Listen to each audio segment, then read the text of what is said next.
Hey guys, Ellis here again. So another Whiteboard Wednesday. So obviously before we get started, just hope you're all staying safe during this lockdown as well. So following the guidelines and stuff. Hopefully you're all sticking on your fitness journeys. If you haven't started already, it's not too late to get involved with it either. So feel free to get involved. Plenty of workouts, body weight, kettlebells and stuff on my Instagram feed. There's a lot on other people's Instagram feeds as well. So keep your eye out. Pretty simple to do, easy ways to progress. Obviously, I hope you've been watching the previous videos as well, which will show you different ways to progress, make your workouts harder with different ways if you haven't got loads available. So if you haven't got enough selection of dumbbells, kettlebells, barbells, etc., how to utilize tempo, different rep schemes, etc. But yeah, I hope you've been staying safe. Obviously, weather's pretty nice in Wales, so I've been working on your tan. Got some great tan lines there. So hopefully your tans are better than mine, and hopefully your trims are better than mine as well, guys. So we'll get started. So today's topic is going to be setting yourself goals. So this subject is actually pretty useful. You probably learned how to do this in like high school. That's when I learned this sort of way of doing it. You can make it more detailed. You can strip it back and keep it as simple as you want, depending on how you respond to it better. Obviously, the more detailed you go into the plan, then obviously the better chance you have of succeeding with that goal. You can take this same procedure and use it for every aspect of life. So we're going to use it obviously today in the fitness journey.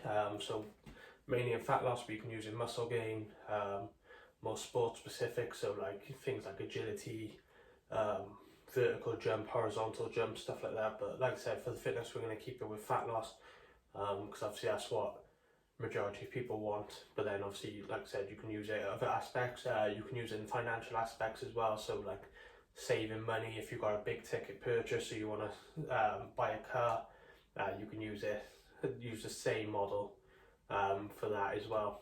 Just literally change what you're putting in, like figure wise. So unfortunately, like it comes out as written as smart. Usually you'd follow in order, but for me, I don't believe you can, because certain things will dictate other things. So like sometimes you start writing in one and then all of a sudden you skip to the last one and stuff. But we're just gonna go through it in order today, and then I'll go through how I would write it myself. So number one, specific. So is your goal specific? So I want to lose weight. How much weight do you want to lose? Like, when do you know if you've achieved that goal? But let's say I've put down here, I want to lose 4 kilograms of weight. You know, once if you started off at 90 kilograms and then you got down to 86, you know you've hit that goal.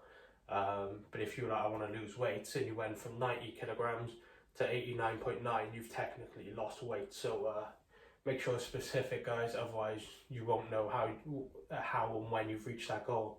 If it's not specific as well, you can't go on to the other ones as well. So it's pretty important. Is it measurable? So yeah, it is measurable, because it's a specific weight. Can you weigh yourself? Yeah, you can. You just jump on a weighing scale. Obviously, there's different ways you can look. Obviously, body fat. You've got all these skin fold calipers, stuff like that. You've got all these different measures, but just keep it simple. Just go for a weighing scale, but then you've got to control the variables of that weighing scale. So make sure you're weighing in same day, same time, same place. So don't move your weighing scale around, because it can affect the calibration of the weighing scale. Try and get a good quality weighing scale. Read up on the calibrations, etc. Follow the same protocol. So weigh in your underwear, nothing else, no socks, no shoes, before having breakfast, before going to the toilet, before even brushing your teeth. And then make sure that's the same. So let's say, for example, you weigh in every Monday, 8 a.m. before you have breakfast, first thing when you wake up. You don't go to the toilet. Just keep that the same. Write it down so you don't forget either. Is it achievable? Yeah, you only want to lose 4 kilograms, so pretty achievable. If you wanted to lose 100 kilograms, is that achievable? Well, if you're 90 kilograms, no. So yeah, so 4 kilograms, pretty achievable. you can lose between 0.5 to 2 kilograms safely a week. Obviously everyone's going to want to jump straight for the 2 kilograms, but when you're going in that more aggressive approach, there is downsides to it, such as your energy levels are going to go lower. You can lose a lot more muscle mass. So if you're on a cut because you've been on a bulking phase, trying to add as much muscle as you can, if you go on an aggressive cut, then you might lose that muscle you've trained so hard to get. So I usually go for the smaller numbers, and it gives you a little bit more leeway in terms of like food selection, lifestyle choices. So like if you want to go out with your friends and stuff, just it allows you to do that a little bit more rather than that aggressive cut as well. So yeah, so like I said, you can lose 0.5 to 2 kilograms on average. Obviously if you're in a higher body fat percentage category, you can lose more depending on how much fat you got to lose. So obviously you would do that then through diet and training. So do you have the knowledge on your diet and training? If you don't, can you hire a trainer? Can you afford to hire a trainer, etc.? Then that leads us on to realistic. Is your goal realistic? Like I said, if you wanted to lose 100 kilograms, be 90 kilograms, it's not realistic. But if you want to lose 4 kilograms at 90 kilograms, it is pretty realistic. But then let's say you don't have the knowledge on how to lose fat. There's enough information, as I've gone on to say before, out there. But then the issue is it correct information? Is it suitable for you, etc.? So let's say you hire a trainer to cover that. So you do your research, hopefully. Don't just hire a trainer off the bat. Ask them questions. If they can answer them questions and you feel confident, then obviously go through that. But then you've got to look into aspects of, are you working or have you been furloughed? Have you been laid off? So let's say, for example, you've been furloughed now, it means you've got time. So you've got time to train, you've got time to cook yourself good meals rather than being quick. You've got time to sort your sleeping pattern, but then downside is you might be stressed, you might be bored, so the boys or the girls might ring you and be like, oh, let's pub quiz tonight through Zoom, and then next thing you know, you're absolutely steaming on a Wednesday night. So you got to take into account that, and then with your time frame, then that goes to realistic and achievable, and it links in. So you got to set yourself a time frame.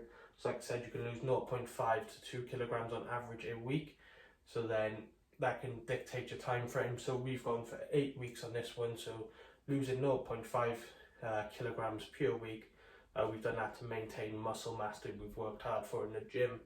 To be less aggressive with a cut, to ease you in, and we've got a bit more time. People's holidays are cancelled, so there's a smaller deadline now because we don't know how long this lockdown is going to go on for. Obviously, that's dictating our goal at the moment, so use the time frame as well. So yeah, like I said, you can use this now for anything. So let's take into account financial situation. You want to buy a car, work out how much your car costs. Let's say 20,000 is the car you want to buy. Is it measurable? Yes, because you know you can save. So if you've got a savings account, it tells you how much money you're going to save. So that's worked out for you. Is it achievable?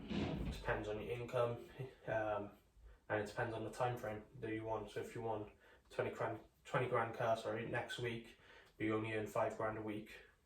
Well, no, 5 grand a week, let's say. You got no money in your savings, you're 15 grand off, so it's not achievable. Obviously, that's the dream, to earn 5 grand a week, but so that's not realistic.